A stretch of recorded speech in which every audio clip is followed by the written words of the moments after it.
Bonjour la famille, bonjour tout le monde.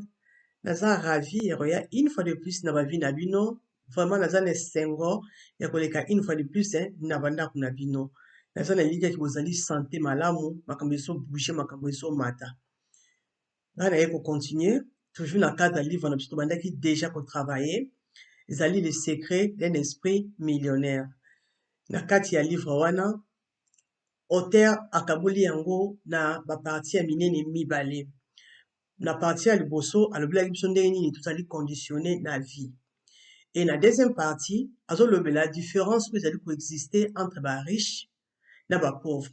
Donc ndenge nini bariche bapensaka, ndenge nini bapauvre bapensaka, et ndenge nini bata classe moyenne bapensaka.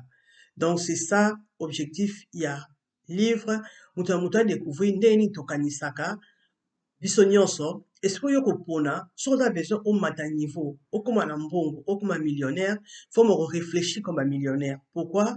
Parce que changement ya vie na yo ebandaka na kati ebandaka na intérieur eza lokola nzete bafruit ezali résultat ya racine. Donc ndenge racine ezali alimenté ndenge mpe bafruit ekozala. C'est la raison pour laquelle, avant d'obtenir nyonso physiquement, obtenir nyonso na ndenge ki moto boye, il faut ebanda na kati. Yango wana faut changer kati na yo avant ozwa libanda. La famille, ezali bonga maman na ngai, sœur na bino, mère na bino, et puis tante na bino.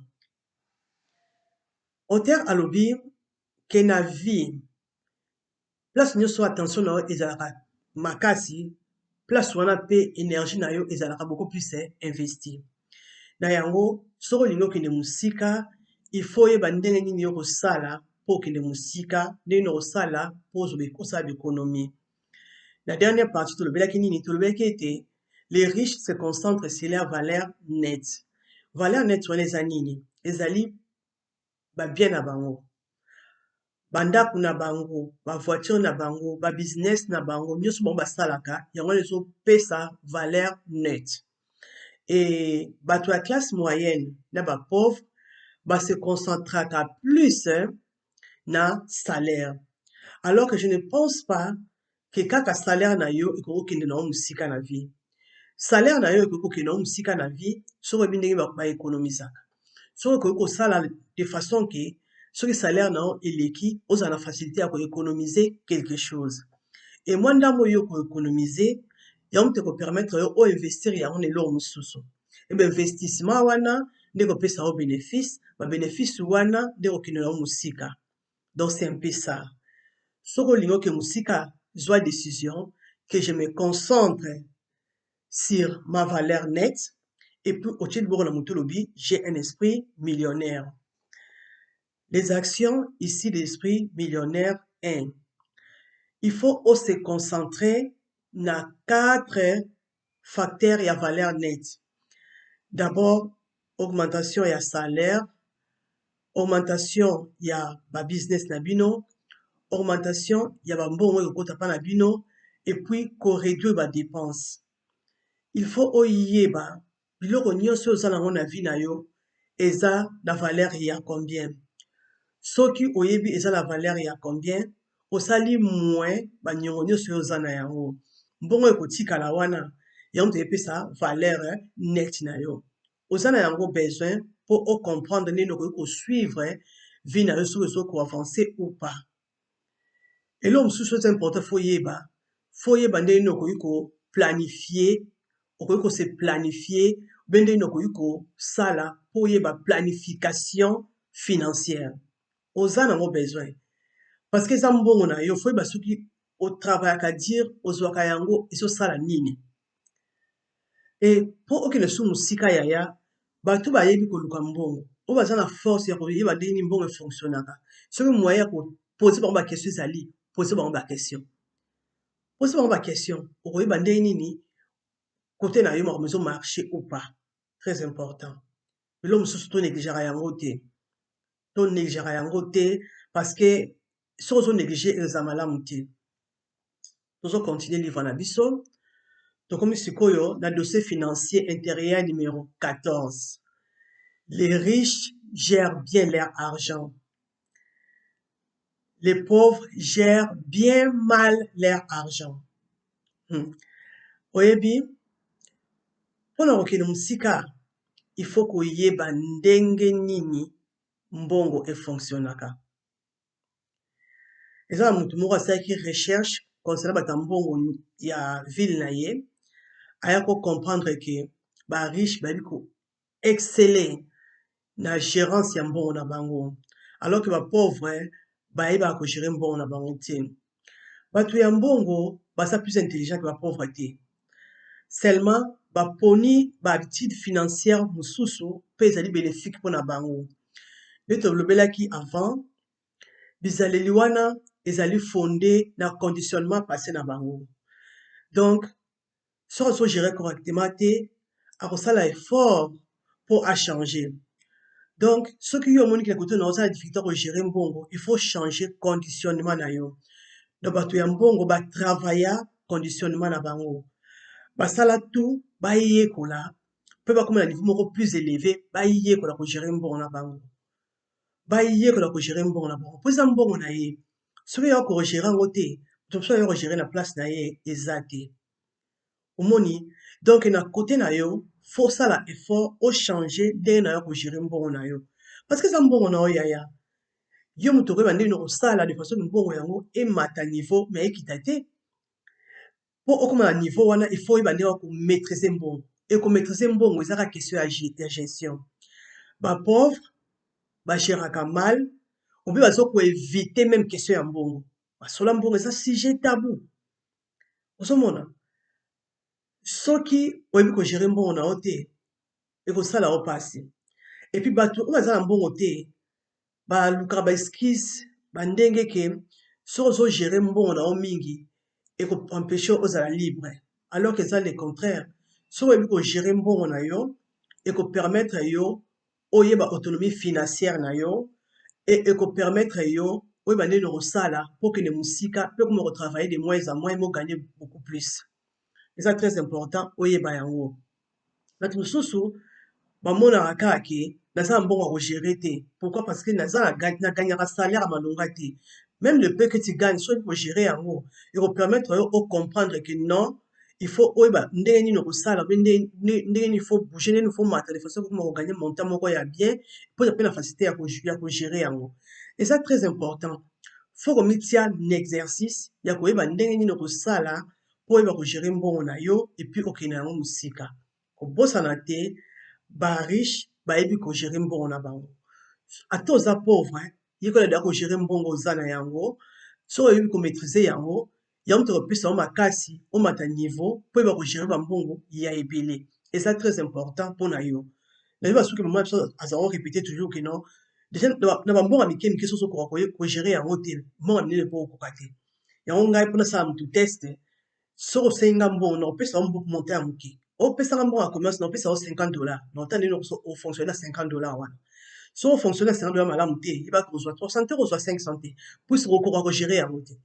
okoka kogere yango te parce que pour gérer $500 mpo na kogere $50 mpo bana kogere $50 fozala motu oyo oza na facilité kozala na $5 na god na yo oza à l'aise, oza à l'aise. donc c'est très important. faut koyeba kogere déjà bambongo ya mike nde okokogere bambongo ya minene. soki ogere mbongo ya mike te okokoka kogere mbongo ya minene te, okozala na difficulté. donc soki nazopesa biloko ya mike ozokoka kogere yango te yebaki mpona ngai oza moto ya confiance te, nanu ocomprendre vite te, oza nanu prêt ya koévolue te, oza nanu prêt ya koavance te, oza nanu prêt ya kosaméliorer te. osoki noto oza prêt ya kosaméliorer te okoki jamais kotire ngai na se. non, yo oza na mposa koavance te me ngai naza na besoin koavance. donc na kotravaille bato oyo baza na mposa koavance. donc banda kogere biloko ya mikie nde okokoma kogere biloko ya minene. donc bariche bayebaka kogere mbongo na bango malamu. principe d'enrichissement. ntango okozala nano capable ya kocompose na mbongo oyo moke oza na yango te oko-obtenir plus te. il faut oacquérir habitude ya kogere mbongo ya mokie avant ozwa mbongo ya ebele. kobosana te tozali bacréature attaché na habitude na biso et habitude ya kogere mbongo na biso ezali plus important baqantité ya mbongo tokoki kogere na vie. principe d'enrichissement. habitude ya kogérer mbongo na biso ezali beaucoup plus important que quantité ya mbongo faut togérer. Na yango ndenge no gérera mbongo na yo, ndenge no talaka mbongo na yo, ndenge no comprenaka mbongo na yo, eza mbongo na yo. Omoni kogérer mbongo ya moke eleki kutu quantité ya mbongo yo kogérer après na valeur. Donc valeur na yo ezobanda na bamontant ya mike. Eza très important. Soki ozovalorize déjà mbongo ya moke oza na yango ya minene ekosunga yo. Yango faut koyeba ke apart compte yo ozalaka na yango kofongola compte mosusu ozotia ta mosusu ata 1/10 na kati kuna ou bien soki okosala ndenge wana te oluki place moko likolo lobomba montant moko ya likolo oyo kopermettre yo omata oévolue. Ntango ozobomba ndenge wana yango te kocréer yo poule aux œufs d'or. Donc yango te kopermettre yo okoma na fond moko boye oyo ekopermettre yo okoma kosala babusiness ekoma komata. Déjà mbongo eloko ya mbongo moko olingi oinvestir quelque part embongo wana ekosala yo bien ata moko avi na yo oyo yo moko ozala surpris. Yo moko okondima te mais mbongo yango ekosunga yo ekochange vie na yo ekomatisa vie na yo. Eza très important. Biloko mosusu fo tozwaka yango sérieux. So nde nazoko insiste likambo ya épargne et puis likambo ya kogérer biloko ya mike eza très important. Soki ogérer biloko ya mike te ya minene okokoka te. Et à ce qui me concerne, soki na oyebi kogérer biloko ya mike te kosatendre te na kopesa eloko ya monene ogérer. Non. Soki oza incapable ya kogérer $50 na kopesaka yo montant oyo eza plus de $50 te kogérer mpo okoka kogérer yango te. Et aussi longtemps na kocontinue kopesaka yo mbongo ozokoka kogérer te mpo na ngai ozokozongisa nga na se. Ozokopermettre nga te na évoluer. Na kopesa yo susu chance te parce que oza na posa ya koévoluer te. Très important. Donc biloko mosusu fo toyebaka yango tozala nango na mitu na biso togarde yango parce que soki osali bongo te yaya okokende mosika te okoévolue te okobtenir biloko olingi te. Pourquoi? Parce que bato oyo ozotravaille bango autour na yo bayebi valeur na yo te bayebi valeur ya mbongo te. Eza malamu te. Bato fo bayeba valeur na yo bayeba valeur ya mbongo bayeba valeur ya recherche bayeba valeur ya évolution. Eza très important. Omoni yango wana nyonso oyo okoganye sala effort. Nyonso oyo okozwa na vie sala effort epermettre yo okende mosika. Soki osali bongo te okokoka eloko te. Ozo comprendre? Donc auteur apesi exemple ya Monsieur Smith azali kotia bambongo ya mike mike kaka embongo yango après 2 ans epesaki ye $10,000. Imaginez un peu $10,000 eye na compte oyebaki même pas ke ekoki kokota. Yango il faut koyeba koépargner. Donc eza très important. Faut koagir en fonction ya mwa moke oyo oza na yango ozokoka kobomba yango te kopermettre yo un jour okoma na mbongo. Peu importe ndenge ozali, même soki oza fauché, même soki oza badifficulté, mais soki odécide ke okobomba okobomba mpe oko-obtenir davantage. Auteur alobi lisusu élève na ye mosusu azalaki na baséminaire na ye azali kotuna ye ndenge na kosala mpona gérer mbongo soki lontanga mona ozodefa. Auteur ayebisi ye ke okoki kocontinue koemprunter comme d'habitude mais soki ozokoka déjà kogérer yango ekopermettre yo okoma kogérer mbongo ebele mpe un jour okozala susu na baniongo te. Et un jour miracle ekose produire omona ye te okoki kofuta baniongo nyonso to. Pourquoi? Parce que il faut lakisa univers toza capable ya kogérer mbongo. Il faut ocréer surlire d'autonomie financière oyo kolakisa ki oza capable ya kogérer mbongo. Très important. Peu importe combien, même $1, même $2, même un centime, soki oza capable ya koépargner quelque chose ekofongolela yo baporte. Eloko eza important eza bahabitude.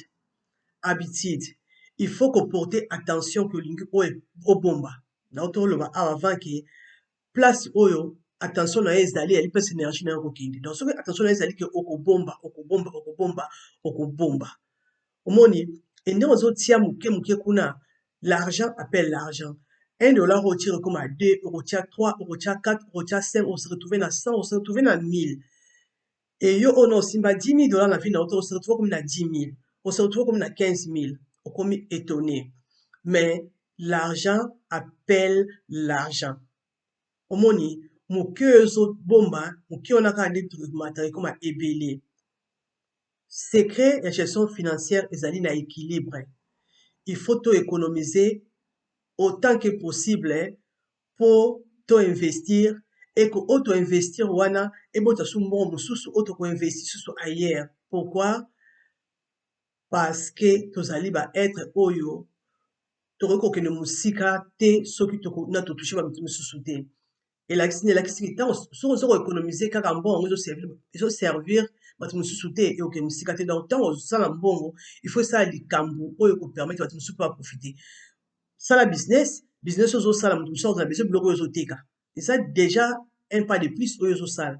Donc faut penser nango à chaque fois ozo besoin que musika ko bosana te yebaki économie mbongo économiser ou investir investissement wana ntango ozwela yango bénéfice ou investir lisusu yango mpe kosala force na yo bato ya mbongo bashiraka mbongo na bango très très bien très très bien donc il faut se battre okoma koyeba kogérer mbongo na yo soki osali yango te yaya oke mosika te okoma millionnaire te changer mentalité changer ndenge na yo ya kotala mbongo changer ndenge na relation na yo oza nango na mbongo ekosala yo très bien et ekopousser yo okoma koprendre conscience na makambo ebele même badépense inutile okomona ke okokoma korefléchir ndenge na kosala mposala dépense inutile omoni eza très important mpona élévation na yo mpona évolution na yo parce que ce qui est essentiel na kolanda livre oyo ezali ocomprendre ndenge na kosala mpo oéconomiser et puis vie na yo échanger ozali obligé ya kodilaper à chaque fois mbongo na yo te mpo se sentir riche ozomona yo oza na mbongo ya malonga te molingi bato bamonaka yo oza na mbongo ebele eza malamu te ekopousse yo osala badépense inutile mpo mokili emonaka oza na mbongo mais aussi longtemps oza prêt ya kosomba voiture te n'achète pas soki okomi prêt ya kosomba voiture osombi donc fo ezala eloko moko oyo ozosala par rapport na yo eloko esala biso mpe mpasi yango wana parce que tozokoka kosala makambo mpona biso moko te tosala makambo mpo tolakisa mokili ke ngai nakomi na niveau ya vie oyo yaya ezonyokola biso esalaka biso mpasi soki oza na besoin ovivre tranquille oke mosika yeba kogere mbongo na yo gere mbongo na yo en fonction na yo na fonction ya motu mosusu te kaka en fonction na yo parce que yo nde motu oza na besoin koévolue yo nde motu aza besoin oke mosika donc auteur alobi soki moyen kozala bacompte différent ezali kosala bien donc ozala na compte moko oyo aliki okotia déjà 10% oyo mbongo oyo okoki kosimba te eza kaka wana vraiment mpona économie oza so na compte mosusu mpona kotia mbongo oka oyo nécessité ezali et puis compte mosusu oyo eyaliki mpona bavie bamosusu oyo ezoleka tous les jours donc soki oza na bacompte différente ekopermettre yo mbongo ebimaka automatiquement ekendaka na bacompte wana et puis okoyeba kogérer parce que soki otika mbongo nyonso na compte na yo principal soki ozomona mbongo place wana okodepense yango alors que soki mbongo ezobima ezokende na bacompte oyo neti ya baépargne banini obinene esilipisa bino ebandiki neti alikelemba bino bamoziki ezobima ezokende kuna eza lokola ngambo moko oza nango ozali obligé ya kotia donc ekosalaki ekokoma vie na yo normal ke autant ebimaka ekendaka na compte wana eza très important auteur alobi participant moko ya cours na ye John première fois oyoki ke gestion ya finance ezalaka amonaki ke eza stress ebele makambo kosala bagestion financière et ntango asali séminaire akomi na suka ayeki kocomprendre ke mpo azala financièrement autonome azali obligé ya koépargne azali obligé ya kogere mbongo na ye ndeti bariche bagera mbongo et ce n'est qu'à partir de là que John ntango azwi habitude wana nde komona ke abandi koévolue abandi koavance omoni yango soki omoni eloko nyonso oyo osalaka te biloko ya sika ye ekopermettre oyo avance yaya yekola koépargne yekola ekosunga yo yaya ekosunga kaka yo te ekosunga na yo na bato oyo okotravaille na bango après parce que bino nyonso tu bokose retrouver ekosala bino très bien Donc, kobosana te ke ba riche bayebi kogere mbongo na bango, bayebi entrée eza combien, kobima combien, ndenge ebimi boye kozonga combien, badetail nyonso wana bayebi, ezosala force na bango. Donc, soki oyebi kogere mbongo na yo te, kolingaka kutu kokipe yango te parce que oyebi ke eza na eloko malonga te na kati, yaya ezali komiboma epuis ezali komipesa retard. Landela yango parce que po oyeba force na yo, il faut oyeba déjà kogere biloko ya mikie oyo oza na yango, nde okoma kogere biloko ya minene après. Très important. Oza nango besoin. Au fur et à mesure de surveiller compte na yo, de surveiller mbongo na yo, au fur et à mesure, on comprend valeur ya mbongo na yo, au fur et à mesure, on diminue la dépense inutile, au fur et à mesure, on évoluer, on avancer et on obtenir les résultats oyo olingi. Et ça très important. Principe d'enrichissement pour contrôler mbongo na bino ou bien mbongo contrôler bino. Donc principe yango wana. Ou bien mbongo na yo so contrôler yo, yo contrôler mbongo. Aussi longtemps mbongo eza yo, ngala ko décider yo ndoko moko contrôler mbongo na yo. So oyebi ko gérer mbongo na yo, oyebi ko contrôler yango, omona ke ozana contrôle pe ko diriger mbongo na yo. Mbongo ko tambwisa ote, mbongo ko diriger ote. Mbongo ko diriger ote. Et so oyebi ko gérer mbongo na yo, et ko améliorer bonheur na yo, et ko améliorer ba relation na yo, et ko améliorer même santé na yo. Parce que ceux qui mbongo ils allaient s'améliorer la vie na yo, ba dimension sous la pesa ko s'améliorer. Déclaration. Tchal boko na motema. J'excelle à la gestion financière. Si wa mutu eloba, j'ai un esprit millionnaire. Oui, ozanango. Action ici esprit millionnaire ezanini. Hein? Fongola compte moko o lobomba mbongo, autonomie financière. Si ata 10% sur l'onde ba impôt, ozotia mbongo wana kuna ko dépenser en te. Eza mbongo moka faut investir pour et produire lisusu plus. Pour na âge ki mukolo. Lora mibale, il faut créer sous tirelire moko financière na ndako o lo tiaka ba mbongo. Peu importe ata ya mukie, ata 10, ata 5, ata 10, ata nini, ozotia. Ngala sala so na chez billet à 100, na ko tia automatiquement 10 euros kuna na kati. So na chez billet à 50, na tia automatiquement 5 kuna na kati. So na chez 5 euros, na ko tia 50 centimes. Donc banda ko sala ngo. Moni très important. Total l'histoire ya réussite ya Christine. Christine Closer, si Harv Eker alobe lié pour la nini. Alobe lié pourquoi? Parce que maman wana assistaki na séminaire ya monsieur T. Harv Eker. Azalaki na relation ya mbongo malamu te. Mais tango asali séminaire, relation na mbongo échangeaki na mbula moko kaka. Et puis séminaire wana etalisi ye kaka te, mais etalisi pe mobali na ye ke mbongo bazozwa il faut ba bombaka. Peu importe marmazana ngo il faut ba bomba quelque part. Il faut ba longola quelque chose. Et lelo boye azali tellement na esengo parce que tango asali séminaire aye koli ko bomba, abandi ko bomba, a influence mobali ne ba komi ko bomba et vie na bango échanger, vie na bango et s'améliorer. Et bah technique ba yekolaki na séminaire balakisi ba ninga na bango de façon que bani soit tout autour na bango pe vie na bango échanger, vie na bango évoluer. C'est la raison pour laquelle nga na lié loko episo yango ya ya mpona lingi yo pe ozwa succès na vie yo pe emata. Soki po lingi su kosala su compte musu pembeni be tirele musu pembeni be ngo tirele d'amusement kuna mono tia mbongo oyo ko permettre yo to musu sortir ta musu kosala bala ba cadeau ou bien ko se faire plaisir et kosala bien. Mais faut libre ko diviser eloko na eloko na place nango et kosala yo bien makasi. Et surtout ko bosana te économie oyo à long terme yango ezali très important parce que na âge moko boye mbongo wana ekosala yo très bien. Omoni, peu importe combien yo gagnaka, soko bandi ko gérer yango lelo yebaki oke musika kozela un jour de plus te, même si ozaka na $1, même quand ozaka na $2, banda ko gérer yango lelo longola 10 cents tia na tirelire. Soko ozaka na 10 euros longola déjà ba monter mike tia na tirelire. Maman ressentir changement na vie na yo. Et tant ozosala ndenge wana même nzambe na likolo, même univers, parce que on oza capable de gérer mbongo, oza capable de kozana mbongo ebele, oza capable de gérer mbongo ebele. Dossier financier numéro 15.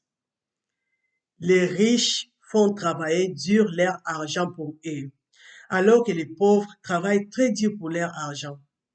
Yaya, bato ebele bayebi kaka qu'il faut travailler très dur pour gagner mbongo. Mais ce qu'on va dire comprendre que mbongo ko travailler na service na yo, oko se battre de façon que mbongo ko travailler pour na yo. Yaya, eza possible. Eza possible. Oko travailler dur toute ta vie, oko ma riche te. Mais ceux qui ont travaillé dur pour au bon mbongo et puis mbongo on travailler pour na yo, le temps vie na yo eko changer. Le temps oko comme un millionnaire, le temps oko s'évoluer.